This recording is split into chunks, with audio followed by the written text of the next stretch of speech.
자, 말씀은 고린도서 3장 17절부터 18절까지 말씀 우리 한 절씩 교독하도록 하겠습니다. 주는 영이시니 주의 영이 계신 곳에는 자유가 있느니라.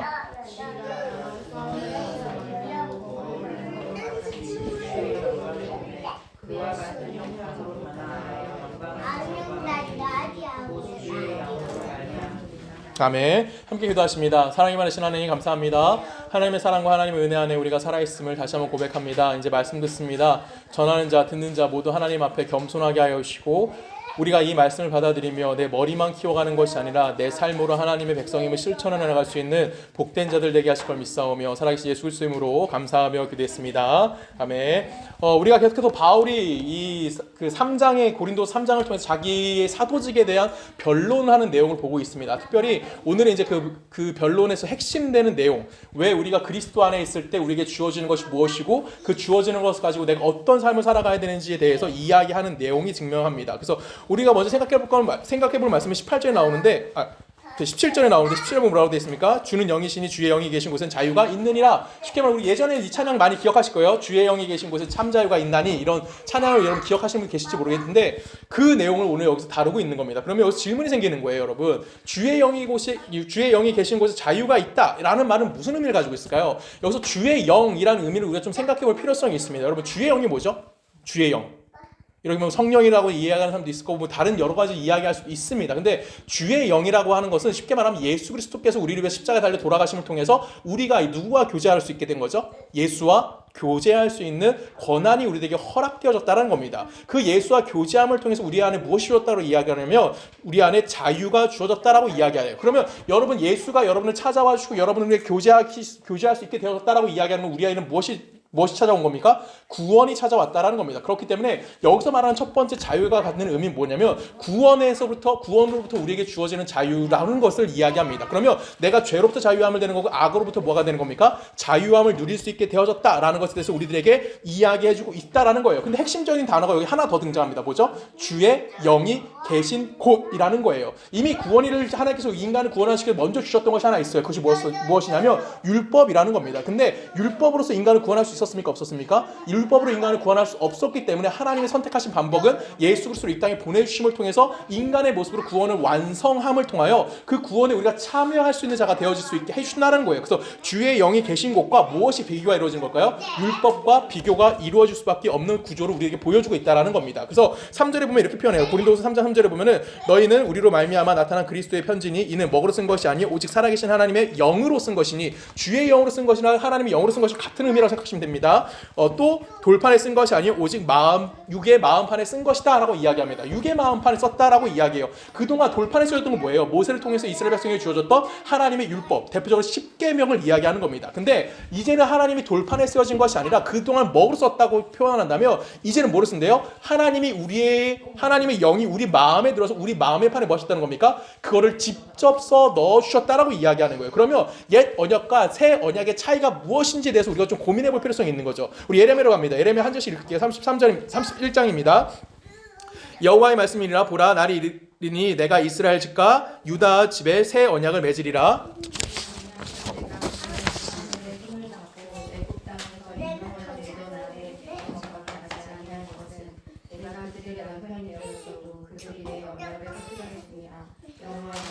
그러나 그날 후에 내가 이스라엘 집과 맺을 언약은 이러하니 곧 내가 나의 법을 그들의 속에 두며 그들의 마음에 기록하여 나는 그들의 하나님이 되고 그들은 내 백성이 될 것이라 여호와의 말씀이니라 라고 이야기합니다. 자, 여기서 중요한 게 하나 있어요. 여러분, 그럼 옛 언약과 새 언약의 차이점이 무엇이죠? 우리가 보통 옛 언약이라고 생각하고 새 언약이라고 생각하면 그 내용의 차이를 잠깐만 두려고 하는 생각들이 합니다. 근데 옛 언약이나 새 언약이란 다 뭐예요?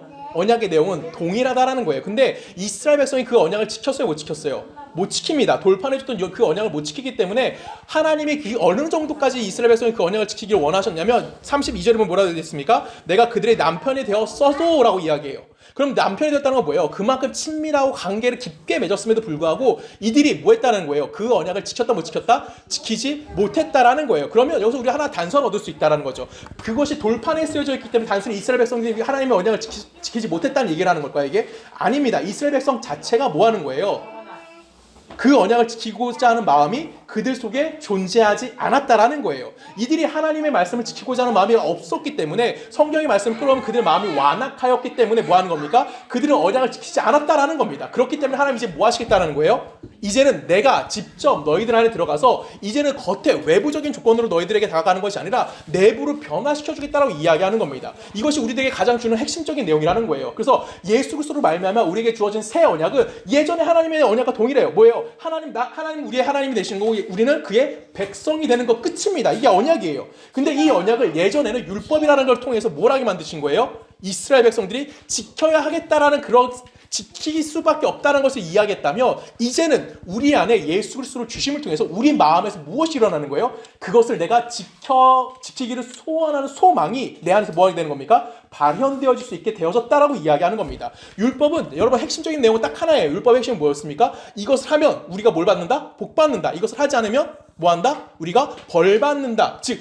내가 외부적인 행동에 관련된 내용을 줍니다. 10계명의 대표적인 뭐예요? 하나님을 섬겨라.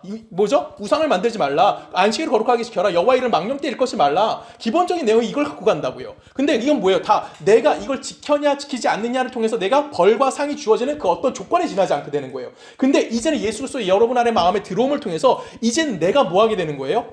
이런 것들을 지키고자 하는 마음이 내 속에서 일어날 수 있게 되어진다라는 겁니다. 이것이 그동안 하나님께서 외부적인 방법을 통해서 이스라엘에게 구원을 베푸시려고 했던 그 방법에서 옛 언약에서 이제는 새 언약으로 변화가 이루어지는 겁니다.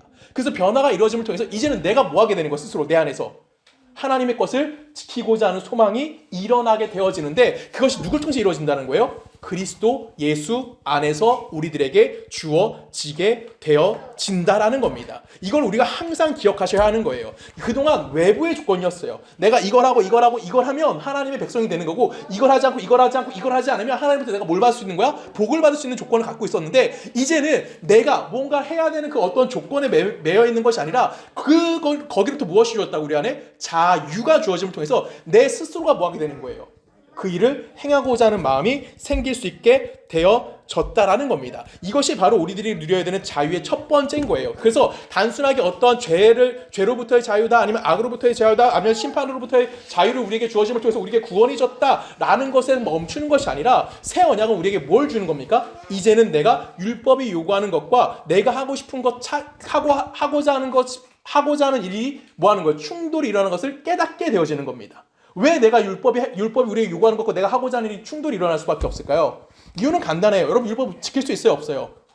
우리는 율법을 절대 지킬 수가 없습니다. 율법을 연구할 수는 있어요. 그리고 율법이 갖고 있는 의미가 무엇인지 고민할 수는 있습니다. 근데 율법이 우리들에게 요구하고 있는 것을 우리가 행할 수 있습니까? 우리는 행할 수가 없다라는 거죠. 로마서에서 바울이 이렇게 얘기하고 7장 갑니다. 한 줄씩 있습니다. 내가 행하는 것은 내가 알지 못하노니 곧 내가 원하는 것은 행하지 아니하고 도리어 미워하는 것을 행함이니라.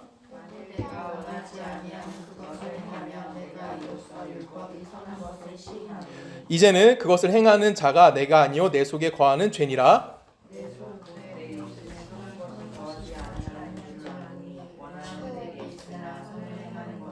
자, 17절에 보면 뭐라고 되어 있어요? 내 속에 무엇이 있대요? 죄가 거하고 있다라는 거. 그러면 나는 못밖에 없다라는 거야. 율법을 행하고자 하는 마음이 내 안에 존재한다고 할지라도 나는 뭘 갖고 있기 때문에 죄성을 갖고 있기 때문에 내가 그 율법을 행할 수 있다 없다? 없다라는 거예요. 그래서 그 18절에 뭐라고 얘기합니까?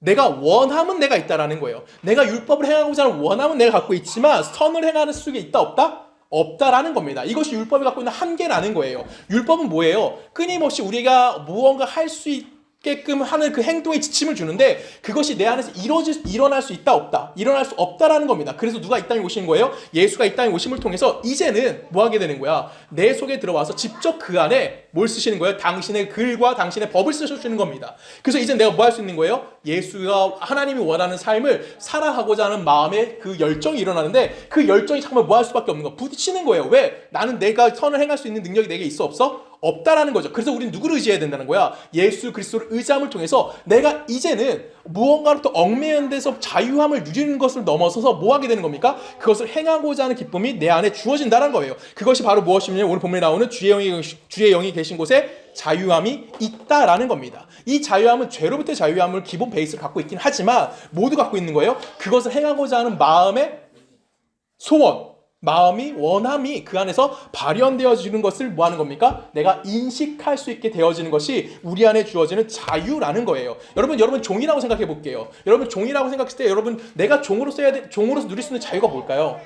우리는 보통 이렇게 생각할 수 있습니다. 뭐냐면 주인이 있어요. 주인이 나에게 엄청난 일을 시켜요. 내가 그 일을 열심히 합니다. 그리고 그 일을 마쳤어요. 그럼 남은 시간 뭐 할 수 있는 거예요?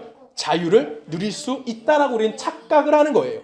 근데 그것이 진짜 자유일까요? 아니에요. 난 어디에 묶여 있는 거예요? 이미 종에게 묶여 있는 거지 자유함을 누릴 수 있는 자가 아니라는 거예요. 이해 가시죠? 아니면 내가 주인에게 반항함을 통해서 주인이 시킨 일을 하지 않았어. 이게 자유일까요? 아니죠. 이거는 자유가 아니에요. 그렇죠? 이거는 뭐라고 표현해야 될까요? 이건 거부하는 거죠. 이 거부는 자유라고 이야기할 수 없는 겁니다. 참 자유라는 건 뭐냐면 예수 안에서 우리에게 주어지는 자유는 뭐냐면 이제 내가 죄로부터 억눌려 있던 내가 죄로부터 자유함을 누리는 건 맞아. 근데 그 자유함을 누리면서 내가 시간을 방종하면서 시간을 사용하는 것이 아니라 그 시간 안에서 내가 자유하는 시간에서 뭐 하는 거예요? 하나님이 우리에게 요구하는 의와 하나님이 우리에게 요구하는 거룩한 삶이 무엇인지 고민하고 그 삶을 살아가고자 하는 열정이 내 안에서 어떻게 되는 겁니까? 일어나고 있는 거예요. 그래서 여러분 자꾸만 예수 믿는 게 힘듭니까? 어렵습니까? 솔직히 예수 믿는 게 너무나 어려워요. 왜 어려워요? 내 세상에선 이거 하면은 내가 자유하다라고 이야기하는데 예수 믿으니까 이거 하면 자유가 되는데 안 돼? 안 되는 거야. 자꾸만 내가 죄 짓는 것 같은 거야. 그래서 뭐 할 수밖에 없어? 하나님 말씀 따라갈 수 있는 그 소망이 자꾸만 생기다 보니까 내가 뭐 하는 거예요? 힘든 거예요. 근데 이걸 성경에서 뭐라고 표현한다고요? 자유라고 표현하는 거예요. 자유는 단순히 어떤 방종에 대해서 이야기하는 것이 아니라 죄로부터 억압되어 있는 것 자유함을 얻게 되어지고 그 속에서 이제는 내가 무언가 할 수 있게 되어지는 것. 그 마음이 내 마음속에 자꾸만 일어나게 되어지는 것, 그것이 뭐라고 이야기하는 겁니까? 우리 안에 주어지는 자유함이다라고 이야기하는 거예요. 그래서 하나님이 인간을 창조할 때 진정한 우리에게 요구하시는 그 목적과 그 목적에 부합하는 인생을 살아가고자 하는 마음이 생기는 거. 그리고 내 영혼이 이제는 뭐 하는 겁니까? 영원한 것을 소망하고자 하는 마음이 내 속에서 일어나게 되어지는 것. 쉽게 말하면 거룩을 지향하며 살아갈 수 있는 마음이 생기게 되는 것. 그것이 무엇이라고 이야기하냐면 그것이 예수 믿는 자로서, 예수 안에 거하는 자로서 우리에게 주어지는 자유이다라고 이야기하고 있다라는 겁니다. 제가 지난주에 또 이런 얘기하면 저희 집사람이 싫어하겠지만 지난주에 예배를 마치고 집에 가는 길에 예배를 마치고는 아니죠. 지난주에 저희 집사람이 많았으니까 집사람이랑 그 차 타고 집에 가는 길에 잠깐 이야기라는 게 있어요. 뭐 어떤 거에서 이야기하냐면 민유가 이제 곧 초등학교에 가지 않겠니? 곧이라고 하기는 아직 멀었지만 초등학교 갈 텐데 그때 어떤 학교를 보내는 게 좋을까라는 이야기를 시작했어요. 이게 학부모의 마음이죠. 그래서 집사람은 공교육을 가자. 나는 싫다. 나는 뭐죠? 그 뭐라 그러죠? 대안학교를 가자. 둘 중에 하나를 놓고 서로 이제 이야기를 했어요. 이 이야기를 하면서 우리가 이 이야기를 하면서 결론은 아직 못 냈어요. 결론은 이제 공교육을 갈 가능성이 높긴 하지만 중요한 건 뭐냐면 내가 오늘 설교를 준비하면서 느꼈던 건 뭐냐면 민유가 공교육을 가던 대안학교를 가던 과연 민유의 신앙에 도움이 될까라는 거였어요. 분명히 부모의 마음입니다. 부모의 마음으로 민유가 좀 더 나은 교육을 받고자 하는 부모가 가진 열정이에요. 근데 민유가 그러니까 일반 초등학교에 들어가나 아니 대안학교에 들어가나 과연 민유나 나나 뭐가 될까요? 신앙에 도움이 될 수 있냐라는 질문을 던졌을 때 아무런 영향이 없다라는 거예요. 민유가 공교육 들어가는데 내가 신앙에 도움이 안 될까요? 아니면 민유가 대안학교 들어가는데 신앙에 엄청난 도움을 누릴 수 있을까요? 민유가 신앙을 도움을 누릴 수 있을까요? 없다라는 거예요. 아무 관계가 없다라는 겁니다. 그 안에서 무엇이 일어나는 거면 하나님이 누구신지 알아야 한다라는 거예요. 예를 들어 보면 하나님 민유를 통해서 내가 하나님이 어떤 사람인지 알게 만드시기 위해서 민유를 힘들게 할 수 있을까요? 없을까요? 있을 수 있다라는 거예요. 그래서 민유가 만약에 어려운 일이 당했을 때 뭐 하는 거예요? 왜 이런 일이 나에게 주셨지 하면서 난 누굴 기억하게 만드는 거야? 하나님을 기억하게 만드는 겁니다. 그것이 뭐예요? 우리 안에 주어지는 자유다라는 것을 이야기하는 겁니다. 저희 아버지가 제가 중학교 2학년 때 사업이 완전 망하셨어요. 그래서 제가 누누이 가끔 얘기하지만 저희 집에 판자촌에 가서 살았단 말이에요. 근데 저희 아버지 너무 힘든 상황을 살아가면서 그 속에서 우리가 깨달은 건 뭘까요? 제가 깨달은 거는 환경이 나아지기를 사모하는 마음이 가졌을까요? 아니에요. 제가 그때 깨달은 거는 우리 아버지가 참 멋있다였어요. 어떤 게 멋있었을까요? 이미 사업 망했던 아저씨인데 정말 온 가족이 판자촌에 들어가서 정말 힘들게 살아야 되는 환경을 제공한 아빠인데 왜 우리 아빠가 멋있다고 느꼈을까? 신앙이 흔들리지 않는 모습을 보여줬어요. 오히려 더 굳건한 신앙생활을 하는 모습을 나에게 보여주셨단 말이에요. 아, 이런 환경 속에서도 예전에 아버지가 사업이 잘 될 때 그런 환경 속에서 신앙생활을 하는 것과 지금 이렇게 어려운 환경 속에서 신앙생활을 하는 것이 차이가 있을 수 없다라는 것을 아버지를 통해서 저에게 가르쳐주신 거예요. 그래서 제가 멕시코 가자마자 뭐 했다고요? 제가 멕시코 가자마자 그 난민 사역을 했어요. 그 아이들이 문 문을 여는 순간, 집 문을 여는 순간 그 앞에 똥오줌을 싸는 동네에 갔단 말이에요. 그것이 더럽다고 느꼈을까요, 제가? 지금 가라가면 못 갈 것 같아. 근데 그때는 그렇게 어렵게 살아봤기 때문에 그것이 그렇게 더럽다라고 안 느껴졌다고요. 하나님이 내가 말이 안 됐을 때, 스페인어가 안 됐을 때 하나님 나를 그 자리에 가서 육체로 그들을 안아주고 그들과 함께 지낼 수 있도록 나에게 그 모든 시간을 허락해 주셨다는 것을 이해할 수 있게 되었다는 거예요.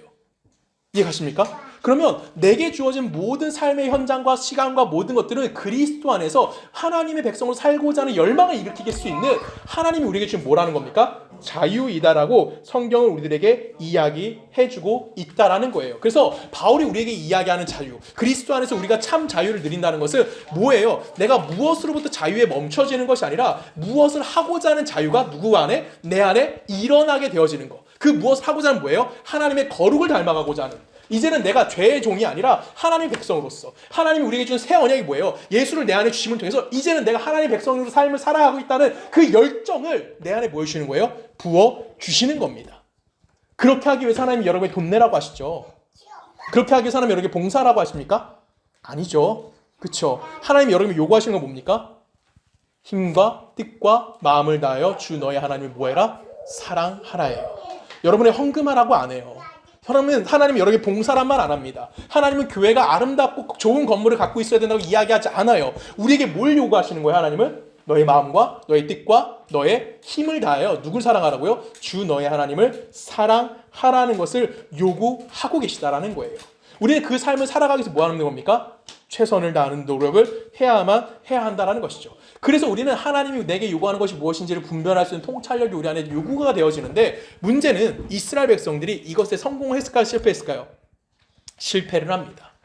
그들은 한 번도 성공한 적이 없어요. 우리 지난주 말씀 잠깐 살펴볼게요. 우리 18절 말씀 제가 다시 한번 읽을게요. 18절 말씀을 이렇게 표현합니다. 우리가 다 수건을 벗은 얼굴로 거울을 보는 것 같이 주의 영광을 보매라고 되어 있어요. 자, 지난주에 우리가 생각했던 건 뭐예요? 수건을 쓰고 있었어요. 누가? 모세가 수건을 쓰고 있었던 이유는 딱 하나죠. 뭐죠? 이스라엘 백성들이 수건을 벗어서 없어진 모세의 광채가 없어지는 것을 인식하지 못하게 하기 위해서 수건으로 얼굴을 가렸다고 그랬어요. 근데 이제 뭐 했는데요? 그리스도 안에서 내가 자유함을 누렸더니 이제 그 수건조차 벗어짐을 통해서 뭘 본데? 하나님의 영광을 볼 수 있게 되어졌는데 그와 같은 형상으로 변하여 영광에서 영광이 이르니 곧 주의 영으로 말미암음이라. 즉 예수 그리스도로 말미암아 내가 뭐 하는 거야? 하나님의 영광 이룰 수 있게 되는데 이제 내가 뭘 갖고 있지 않다고 내 얼굴에?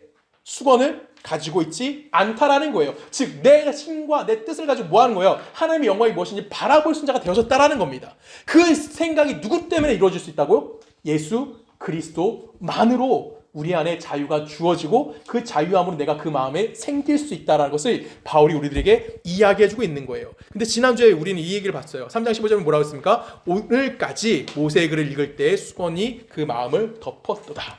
이스라엘 백성들은 실패자가 있다는 거죠. 그들은 항상 뭐 할 수밖에 없었어요. 모세가 수건으로 얼굴 가렸던 그 모습을 재현할 수밖에 없었다고요. 왜? 그들은 그 광채가 사라지는 순간 뭐 하는 거예요? 하나님 주신 말씀을 버리는 자들이에요. 그래서 그 광채가 사라졌다는 것을 알리지 않기 위해서 모세가 수건을 덮고 있었던 것과 같이 그런 어떤 기적적인 것, 어떤 능력적인 것, 겉으로 보이는 그 외형적인 어떤 그 화려함, 어떤 위험함 그런 것 가운데 뭐 하는 거예요? 그냥 끌려갈 수 있는 정도의 수준에 지나지 않았던 게 누구라는 거예요? 이스라엘 백성의 삶이었다는 거고 그것이 지금 과연 우리들에게는 그 마음이 없느냐라고 질문을 던지는 겁니다. 제가 유치한 질문이지만 여러분 질문 하나 해볼게요. 여러분 예수님 믿으십니까? 예수님 믿으시죠? 다 아멘 할 거예요. 그렇죠? 근데 예수님 안 믿는 사람이 예수님 믿습니다라고 이야기할 수 있을까요? 이건 조금 우리가 고민해 볼 필요성이 있어요. 여러분 이게 뭐냐면 지금 그 얘기를 하는 거예요. 여러분 율법을 지킬 수 있습니다. 우리 그렇죠? 율법은 총 몇 개입니까? 율법이 총 몇 개죠? 이거 굳이 여러분 외울 필요는 없지만 제가 자주 얘기합니다. 율법은 총 몇 개입니까? 613개예요. 613개 율법 우리가 다 지킬 가능성이 있어요? 없어요? 있어. 겉으로 지킬 수 있잖아요. 바리새인들 다 지켰다고. 근데 그들이 뭘 지키지 않은 거야? 그들이 그 율법이 갖고 있는 의미를 지키지 않은 거예요. 그렇죠? 그들 행위는 지켰다고요. 그럼 그들이 율법을 갖고 있지만 구원이 그들에게 이르렀다라고 이야기할 수 있습니까? 그거는 모르는 거예요. 그렇죠? 근데 예수를 믿는다라고 이야기하는 사람은 뭐 하는 거예요? 정말 예수를 믿는 사람은 예수를 믿지 않는 사람처럼 살아갈 수 있을까요? 그럴 수 없는 겁니다. 이해 가시죠? 내가 교회를 다닌다고 이야기합니다. 근데 그 사람이 교회를 다닌다고 예수를 믿는 사람일까요? 아니면 예수를 믿지 않는 사람일까요? 우리는 그 사람 쉽게 판단할 수가 없어요. 근데 예수를 믿는 사람이 교회를 가는 건 맞을까요? 그건 우리는 동의할 수 있죠. 한때 요즘엔 좀 덜하긴 한데 한때 한국 교회에 이슈가 됐던 교인들이 있습니다. 가나안 교인들이라고 해서 여러분 다 무슨 뜻인지 알 거예요. 거꾸로 하면 뭐죠? 안 나가 교회예요. 안 나가 교회. 교인, 그렇죠? 가나안 교회는 교회를 안 다니는 사람들이에요. 이들이 예수를 믿긴 하지만 내가 교회에서 사람들과 상대하는 거 아니면 교회의 비리들, 목사의 비리들을 바라보면서 마음이 너무 아파서 예수 믿는 건 포기할 수 없지만 뭐 하는 거야? 교회에 참석하지는 않겠다라고 이야기했던 사람들의 무리가 가나안 교인들이었어요. 그럼 이 가나안 교인들이 예수를 믿는 예배드리러 교회에 가야지만 예수를 믿는 걸까요? 이들이 교회를 가지 않아요. 안 나가 교인들이란 말이야. 그럼 이들이 예수를 믿는 사람일까요? 안 믿는 사람일까요? 우리는 그들을 판단할 수는 없어요. 근데 그들이 예수 믿는 사람이더라면 그들의 생활 속에서 무엇이 일어날 수밖에 없는 거야? 하나님을 닮아가고자 하는 뭐가 생기는 거예요? 그 마음에 열망이 생기는 거고 그 열망에 의해서 비록 교회는 떠났을지라도 그들 삶에서 뭘 드러낼 수 있을까? 하나님의 거룩함을 증명하며 살아가는 자들의 모습이 그들 속에서 드러날 수밖에 없다라는 겁니다. 쉽게 말하면 예수를 믿는 사람은 그 자연적으로 뭐가 드러날 수밖에 없는 거야. 그 안에서. 그렇죠. 예수 믿는 사람의 모습이 드러날 수밖에 없는 거예요. 이게 뭐라고요? 그리스도 안에서 우리에게 주어지는 참 자유라는 겁니다. 자유가 갖고 있는 의미가 여기 있다라는 거예요. 우리는 자유라고 해서 자꾸만 방종을 생각하는데 성경에서 말하는 자유는 그런 것이 아니라 이제는 내가 죄라 거부하는 거예요. 죄를 짓지 않는 자유가 내 안에 생긴 거야. 그래서 죄를 거부할 수 있는 능력이 내 안에 생긴 거예요. 그래서 내가 뭐 할 수 있는 거야? 하나님을 닮아가고 예수를 따라가 예수의 십자가를 지고 따라갈 수 있는 그 마음의 열정이 내 안에 생기게 되었다고. 그것이 뭐라고요? 그리스도 안에서 우리에게 주어지는 자유함인 거고 오늘 18절의 말씀을 갖고 오면 뭐예요? 다 수건이 벗어진 상태로 누구 앞에 쓰는 겁니까? 하나님 앞에 서 있는 거예요. 자, 여기서 질문 생길 수 있는 거죠. 그럼 여러분 율법 지키십니까? 라고 질문하면 여러분 율법 지키십니까? 그때는 우리는 다 퀘스천이에요. 뭐 지키는 거 많잖아요. 주일을 거룩하게 지키려잖아. 여러분 주일을 거룩하게 지키십니까? 우리 주일을 거룩하게 지키는 시간 딱 1시간이에요. 예배 드리는 이 시간. 그렇죠? 자, 진영아 운전하고 오면서 화 안 냈어 한 번도 오늘? 오! 대단하네요. 저도 운전하면서 왔습니다. 저 화를 냈을까 안 냈을까요? 냈어요. 다이소 가서 그 색연필 사갖고 나오는데 뒤에 차가 안 비켜주는 거야. 화가 나는데 빵빵이는 안 눌렀어요. 왜냐면 집사람이 너무 싫어해서 빵빵이 누르는 거를. 꾹 참고 있었는데 막 화가 이만큼 올라가는데 진짜 참았거든요. 저는 거룩하게 못 살았어요. 그쵸? 우리 기준으로 이야기하면 거룩하지 못한 거예요. 그 삶을 내가 살아가는 거예요. 우리는 주일날 거룩을 못 지키잖아. 율법을 지킬 수가 없다고요. 근데 거룩해지기 위해서 노력을 하시죠. 그걸 우리는 부인할 수가 없다라는 겁니다. 아이들 이렇게 떠들고 있어. 그럼에도 내가 분노하지 않는 이유는 뭘까요? 예수의 마음을 닮아가기 위해서예요. 저들이 성장할 때까지 기다려주는 거고 저들의 마음이 하나님의 마음을 알 때까지 뭐 하는 거예요? 기다려주는 거예요. 여러분의 신앙은 누구에게 맞췄다고 제가 지난번에 말씀드렸습니까? 저한테 맞춰진 거예요. 왜? 제가 여기 신앙이 제일 낮거든요.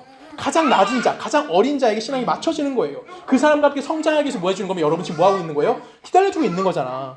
얼마나 내가 감사한지 알아요? 이때 여러분 아멘 하면 돼? 내가 얼마나 감사한지 알아요? 아멘인 거예요. 날 기다려주고 있는 거잖아요. 그 신앙이 우리는 같이 성장해 가는 거예요. 그게 뭐예요? 바로 하나님을 닮아가고자 하는 하나님의 거룩함을 닮아가고자 하는 그 마음이 여러분 안에 무엇이 일어나는 거예요? 일어나고 있는 자유함이 누가 있다고? 우리 모두 안에 있다라고 성경은 우리들에게 이야기하는 겁니다. 그래서 바울이 가진 직분이 모세가 가진 직분과 비교할 수 없는 직분이라고 이야기하는 거예요. 그럼 모세가 가진 직분은 딱 하나입니다. 율법의 직분이었어요. 율법의 직분은 뭐죠? 정죄하는 직분이에요. 그리고 바울이 갖고 있는 사람을 살리는 생명의 직분은 뭐죠? 사람을 구원을 알리는 하나님의 복음을 전하는 직분인 겁니다. 그럼 둘을 비교했을 때 이 둘의 차이가 있을까요? 엄밀히 따지면 큰 차이가 있다고 볼 수는 없어요. 이게 더 좋고 이게 더 나쁘다고 볼 수 없지만 엄밀히 지금 내 안에 주어졌을 때 우리 안에 주어졌을 때 우리가 더 큰 복을 누릴 수 있는 건 누구의 직분인 거예요? 바울이 복음을 전하는 직분, 쉽게 말하면 선지자의 직분이 훨씬 더 강한 제사의 직분이 훨씬 더 강한 힘을 우리에게 가져다 준다라는 겁니다. 제가 한 2주 전에 여러분들에게 비교한 적이 있어요. 우리나라에서 가장 시끄럽게 하는 직업군 2개 있다고 얘기했죠. 하나 뭐죠? 검사. 또 하나는 뭐였죠? 의사. 그렇죠? 우리 작년 올해 굉장히 이것이 시끄러워 이것 때문에 얘네들 때문에 그렇죠? 근데 검사의 직분이 뭐예요? 쉽게 말하면 검사의 직분은 그 범죄자를 뭐 하는 거예요? 정지하는 거예요. 이 사람이 뭘 잘못, 저 사람이 뭘 잘못, 이 사람이 뭘 잘못했는지 판단해주는 역할을 누가 하는 거예요? 검사가 하는 겁니다. 근데 의사는요? 의사의 직분은 살리는 거예요. 의사 앞에 가면 살아나는 거야. 의사 앞에 가면 치료받는 거예요. 그럼 누구의 직분이 더 존경받을까요? 직업의 그 상한을 따지자는 것이 아니에요. 우리들의 입장을 보자는 거죠. 여러분 검사 앞에 쓰고 싶어요? 의사 앞에 쓰고 싶어요? 의사 앞에 쓰는 게 훨씬 낫잖아. 검사 앞에 쓰는 것보다. 왜? 의사 앞에 가면 내 치료받지만 검사 앞에 가면 괜히 주눅 들잖아요. 몰라, 검사 앞에 서본 적은 없지. 경찰서 솔직히 내가 경찰서 가는 것도 무섭거든. 내가 제일 찐 게 없는데 경찰서 가는 것조차가 무서워요. 내가 제일 적겠지 뭔가를. 그러니까 두려운 마음이 있겠죠. 그 마음이 뭐 하는 거예요? 그렇다라는 거예요. 이게 직업의 상한을 가리자는 것이 아니라 그리스도의 직분이 바로 여기 있다라는 겁니다. 뭐예요? 바울이 가졌던 직분은 의사의 직분이라고 비교할 수 있어요. 모세가 가진 직분은 검사의 직분이라고 비교할 수 있어요. 근데 우리는 그 안에서 뭘 발견하는 거야? 모세가 가진 바울이 가진 그 직분, 사람을 생명을 살리는 그 복음의 직분이 누구에게 있다는 겁니까? 우리 안에 있다라는 거예요. 그래서 우리는 그 직분을 가지고 뭐 할 수 있는 겁니까? 다른 사람에게 주의 복음을 전할 수 있는 자가 되어진 거고, 그 전하기 위해서 내 삶이 거지같이 살면 돼요? 안 돼요? 안 되는 거예요. 내가 뭐 하라는 겁니까? 끊임없이 그리스도를 닮아가기 위해서 노력하는 삶을 살아가면서 내가 그 복음을 전하는 일을 감당하고자 하는 마음이 누구 때문에? 그리스도인 때문에, 그리스도 예수 때문에 우리 안에 그것이 생겨나질 수 있다라는 겁니다. 우리 간단하게 얘기하면 예수 그리스도의 십자가를 통하여 우리만이 예수와 뭐 할 수 있는 겁니까? 연합하는 거고요. 그 연합함을 통해서 예수의 형상이 누구를 통해서? 나를 통해서 뭐 하게 되는 거예요? 이 세상 가운데 드러나지게 되어진다라는 거예요. 그러면 여러분들은 지금 누구의 형상을 갖고 있는 겁니까? 그렇죠. 우리 모두는 예수의 형상을 갖고 있어요. 이 외형으로도 갖고 있는 거고요. 저 외형으로도 갖고 있는 겁니다. 각자 다른 예수의 형상을 갖고 있지만 모두 다 뭘 따라가는 겁니까? 하나님의 거룩하심을 닮아가고 있는 중이라는 거예요. 그래서 우리는 끊임없이 뭐 해야 되는 겁니까? 하나님이 어떠하심을 고민하고 그 어떠하심에 대하여 내가 실천하고자 하는 마음을 가지고 살아내야만 한다는 겁니다. 우리가 또 하나 생각할 것은 무엇이냐면 모세가 가졌던 직분 중에 가장 약점이 뭘까요? 하나님 모세에게 허락하는 건 딱 하나입니다. 뭘 허락하십니까? 이스라엘 백성을 출애굽시키고 가나안 땅으로 이스라엘 백성을 데리고 들어가는 게 모세의 역할이었어요. 근데 여러분 아시다시피 이스라엘 백성 중에 40년 동안 광야 생활하면서 가나안 땅에 들어갔던 사람 딱 몇 명입니까? 가나안 땅을 볼 수 있었던 사람? 몇 명이죠? 2명이에요. 출애굽했던 사람 중에 2명만 뭐 했어요? 가나안 땅에 들어갑니다. 누구죠? 여호수아와 갈렙만 가나안 땅에 들어가, 나머지는 가나안 땅 바라보긴 했겠지만 결론은 아무도 들어가지 못했다라는 거죠. 반대로 누구죠? 바울은 어떤가요? 바울이 예수 그리스도를 믿는 그 순간 바울은 뭐가 됐습니까? 그는 이미 아직은 이 땅에 살고 있지만 그는 이미 하나님 나라를 바라보는 자가 됐고요. 그는 이미 구원을 받은 자가 됐고요. 그는 궁극적인 하나님의 약속이 무엇인지를 확인한 자가 되었다라는 거예요. 이것이 바울에게만 국한되어 있는 걸까요? 아니죠. 예수 믿는 우리 모두가 이미 어딜 바라보고 있습니까? 하나님 나라를 바라보는 삶을 살아가고 있고요. 우리는 하나님의 거룩하심을 인정하는 삶을 살아가고 있고요. 우리 삶은 이미 누굴 따라가고 있는 거예요? 예수 그리스도와 함께하는 삶을 살아가고 있기 때문에 이미 여러분 뭘 경험하는 겁니까? 하나님이 우리에게 주고자 하는 영원성을 이미 경험하고 있다라는 거예요. 그래서 우리는 끊임없이 누구와 다른 삶을 살아가게 되는 거야? 세상 사람들과 다른 삶을 살아가는 존재이다라고 이야기하는 겁니다. 그래서 여러분이 질문하는 거예요. 여러분 제가 가끔 설교 시간에 얘기하죠. 세상 사람과 싸워야 될 이유가 있습니까? 없습니까? 없어요. 세상은 분명히 우리를 100% 뭐 하는 거예요? 공격할 거라고요. 우리의 삶을 힘들게 할 거라고, 우리를 아프게 할 거라고요. 왜? 세상이 요구하는 방법과 내가 하나님을 따라가는 길은 뭐예요? 같아 달라요. 그래서 세상은 이미 여기로 가야지만 정답이라고 이야기하는데 우린 글로 안 가. 잠깐만 이쪽으로 가니까 세상에서 높이 있는 사람들이 우리를 향해서 뭐 하는 거야? 욕하는 거예요. 쟤 이상해, 쟤 나빠, 쟤 이상한 사람이야. 근데 그것이 뭐라고요? 그리스도인이 살아가야 되는 삶이라고요. 그때 우리가 소리를 지르고 그 사람과 싸울 필요가 있을까요? 없을까요? 세상은 우리 걸 다 뺏어갈 수 있어요. 딱 하나 못 뺏어가죠. 뭘 못 뺏어갑니까? 우리 안에 있는 영원한 하나님의 나라를 뺏어가지 못하는 거예요. 우리 이 땅에서 모든 걸 다 잊어버릴 수도 있습니다. 건강을 잃어버릴 수도 있고요. 재물을 잃어버릴 수도 있고요. 주변 지인을 잃어버릴 수도 있고요. 내가 갖고 있는 그 모든 걸 잃어버릴 수도 있어요. 나라는 존재가 아무것도 안 되는 자괴감에 빠질 때도 있을 겁니다. 근데 그때마다 뭐 하게 될까요? 우리는 이 세상이 요구하는 데를 살아가는 것이 아니라 하나님 나라를 바라보며 살아가게 되어진다라는 겁니다. 여러분 교회 안에 있을 때 상처를 많이 입을까요? 사람들이 많이 입을까요? 안 입을까요? 실예를 저를 들어볼게요. 여러분 제가 설교 준비를 열심히 합니다. 그리고 오늘 설교를 했어요. 예를 드는 거예요, 여러분. 설교를 열심히 합니다. 그리고 제가 예는 아니에요. 이건 뭐 실제니까 제가 설교를 마치고 집에 가면서 후회를 할까요? 후회하지 않을까요? 후회할까 안 할까? 지혜야. 후회할 때도 있는 게 아니라 매주 후회한다고 봐야 돼요. 왜 그럴까요? 조금 더 준비를 잘할 걸. 조금 더 내가 좀 더 원고를 좀 더 잘 외워올 걸. 그래서 후회를 많이 합니다. 근데 가끔 내가 정말 설교를 못할 때도 있겠지, 여러분? 야, 끄덕거리 이럴 때 조성 목사가 뭐가 될까요? 마음에 큰 상처를 입습니다. 그래서 오늘 내가 여러분들 얘기하는 예를 들어서 오늘 제가 설교를 너무 잘못한 것 같아요. 여러분 너무 죄송해요. 라고 얘기를 했어요. 그랬더니 지혜가 맞아요. 오늘 목사님 표정 보니까 설교 절더라고요. 참 그랬어요. 그러면 내가 받아들일 때 그래 내가 다음 주부터 더 열심히 준비해야지 라고 생각할까?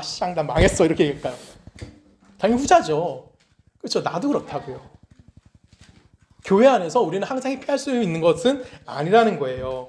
그래서 여러분이 저를 뭐 해주면 되는 겁니까? 칭찬해 주라고. 좀 못하면 어때? 조성훈 목사 오늘 설교 좀 못하면 어때? 칭찬해 주라고. 목사님 오늘 은혜 받았어요. 그럼 난 힘이 날까 안 날까? 괜찮습니다. 하나님이 여러분이 하신 말씀입니다. 라고 표현은 하겠지만 속으로는 입이 걸리는 거예요. 왜? 나도 인간이거든. 우리가 그런 삶을 살아갈 수 있어야 되는 겁니다. 성경을 좀 한 번을 같이 읽어볼게요. 로마서 12장 20절 우리 같이 읽어볼까요? 시작. 같이 읽을게요. 내 원수가 시작. 내 원수가 줄이거든 먹이고 목마르거든 마시게 하라. 여기까지만 읽을게요. 여러분 내 원수가 뭐하면 줄이거나 목마르면 네 거 주라고요. 누가 줄이고 목마를 때?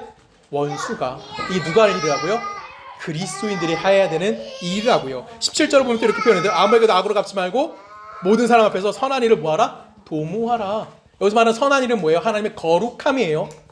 로마서 12장은 여러분 다 무슨 내용을 다루는지 알죠? 로마서 12장 1절 뭐죠? 이스라엘 본받지 말아라. 그게 나오는 거죠. 너희 몸을 거룩한 산제물을 바쳐라. 그 실행 방법이 이거라고. 우리 거룩한 산제물을 바치는 실행 방법이 뭐라고요? 아무에게도 악을 갚지 말고 뭐하라고? 모든 사람 앞에서 선한 일, 하나님의 일을 하라고요. 그 누가 할 일이라고요? 우리가 할 일이라고요. 베드로에도 동일한 얘기를 해요. 이건 바울이 한 얘기고 베드로는 무슨 얘기를 합니까? 베드로는 3장 9절에 보면은 악을 악으로 욕을 욕으로 갚지 말고 도리어 복을 빌라. 똑같은 얘기하죠, 둘이. 그렇죠? 이를 위하여 너희가 뭐했다? 부르심을 받았느니라. 뭐하기 위해서? 악을 악으로 갚는 게 아니라 그를 돕기 위해서, 그를 위해서 기도해 주기 위해서. 그래서 뭘 받는데요? 이는 복을 이어받게 하려 하심이다라고 이야기합니다. 즉 그리스도인들이 해야 될 일은 뭐야? 나를 힘들게 하는 자, 나를 아프게 하는 자를 저주하고 욕하는 것이 아니라 그를 위해서 누구에게? 하나님께 기도해 주라고요. 그를 품어주라고요. 그를 기다려 주라고요. 할 수 있습니까, 여러분? 못하죠.